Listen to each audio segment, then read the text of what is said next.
Moscou compte même le plus grand stock d'armes nucléaires au monde. Selon l'observatoire CIPRI, il se composait l'année dernière de 6255 ogives, un peu plus que son rival américain. Les deux pays disposent à eux deux de 90% du stock mondial. Plus de 1600 missiles russes seraient actuellement déployés. Cela signifie qu'ils sont prêts à être tirés rapidement par l'armée russe. Parmi cet arsenal, il y a l'effrayant RS-28 Sarmat, surnommé Satan II par l'OTAN, la plus grosse arme intercontinentale jamais conçue.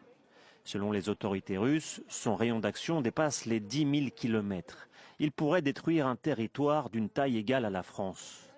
Mais comme les pays disposant de la puissance nucléaire, Moscou s'en sert avant tout comme une force de dissuasion.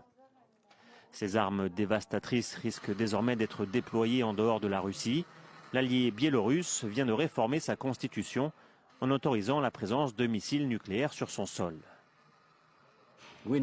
Nous savons ce que cela signifie pour la Biélorussie d'être nucléaire. Cela signifie que la Russie mettra des armes nucléaires en Biélorussie et c'est une voie très dangereuse.